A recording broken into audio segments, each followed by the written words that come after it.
Hello everyone, সবাই কেমন আছেন? আশা করি সবাই ভালো আছেন। আজ সকালে বেশ ভালোই বৃষ্টি হয়ে গেল, তার জন্য রাস্তাঘাট সব ভিজেছিল, কিন্তু আমাকে মার্কেট যেতে হতো কারণ বাজারের কিছুই ছিল না বাড়িতে। তো সকাল সকাল উঠে একটু জাস্ট চা বিস্কুট খেয়ে আমি বেরিয়ে পড়েছিলাম। একাই যাচ্ছিলাম, কিন্তু ভাবি হট করে বললো যে আমারও অনেক কিছু নেওয়ার আছে, চলো দুজনে একসঙ্গে ঘুরে আসি। তো ওখান থেকে গেট থেকে বেরিয়ে আমরা অটো ধরেছিলাম, কারণ সকাল সকাল বাড়িতে ফিরে টিফিন বানানোর থাকে, অনেক কাজ থাকে, তার জন্য বেশি যাতে লেট না হয় তার জন্য আমরা যা 2 মিনিটের রাস্তাটাকে আমরা অটো ধরে নিয়ে গেলাম। ওখান থেকে আবার একটু হেঁটে যেতে হয়, ওখান থেকেও অটো যাওয়া যেতে পারে, বাট আমরা ওখান থেকে অটো আর নিইনি। কল্যাণপুর মেট্রো স্টেশন যে চড়াহাটা থাকে সেখান থেকে আমি আর নিইনি, ওখান থেকে আমরা হেঁটেই গিয়েছিলাম। তো যাওয়ার পথে এখানে একটা বড় মিষ্টি দোকান আছে, খুব সুন্দর জানো তো। এখানে মিষ্টি দোকানগুলো এমনিতে খুব ভালো ভালো মিষ্টি পাওয়া যায়, কিন্তু ব্যাপারটা হয়ে সব বেশিরভাগই হচ্ছে ক্ষীরের মিষ্টি।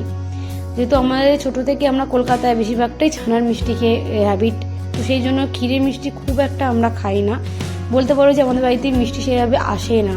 তো ওখানে মোটামুটি মিষ্টি সমস্ত কিছু নেওয়ার পর তারপরে মার্কেটে ঢুকলাম। তো প্রত্যেকটা মার্কেটে তো একই অবস্থা, সে কলকাতায় হোক কি কানপুর হোক, একদম জল একটু বৃষ্টি পড়লে কাদা কাদা হয়ে যায়, কারণ মার্কেট এরিয়াগুলো এইভাবেই তৈরি হয়। সবজি, পচা সবজি, মাছের যদি এখানকার মাছের যে মার্কেটটা সেটা অনেকটা দূরে, এখানে শুধুমাত্র সবজি পাওয়া যায়।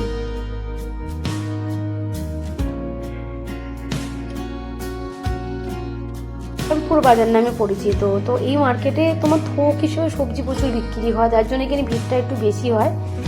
আর সবজি কিনতে যাওয়ার পর তো আমি সত্যি খুব অবাক হয়ে গিয়েছিলাম, কারণ এতদিন ধরে আমার একজন চেনা পরিচিত সেই সব সবজি বাড়িতে পৌঁছে দিত, টাকা ও বিক্রি দিয়ে দিচ্ছিল। তো আমি এতটা আমি খেয়াল রাখিনি কি দাম আছে।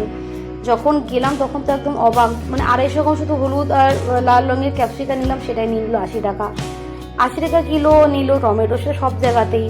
তখন আমার এটা মনে হচ্ছিল যে আমি কতটা কিনবো আর কতটা কিনবো না, কোনটা কেনা উচিত কোনটা কেনা উচিত না, কারণ এত দাম দিয়ে সবজি যদি এই সময় যদি খারাপ হয়ে যায় খুব গায়ে লাগার মতো অবস্থা।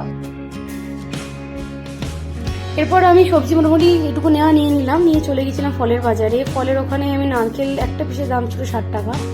এইগুলো হচ্ছে আলু বোখরা, আমি ফার্স্ট টাইম আলু বোখরা দেখলাম। এইগুলো বললো ওরা 40 টাকা 250 গ্রাম। আর আরেকটা আমাকে আলু বোখরা দেখিয়েছিল কালো রঙের, যেটা দাম ছিল হচ্ছে 250 টাকা।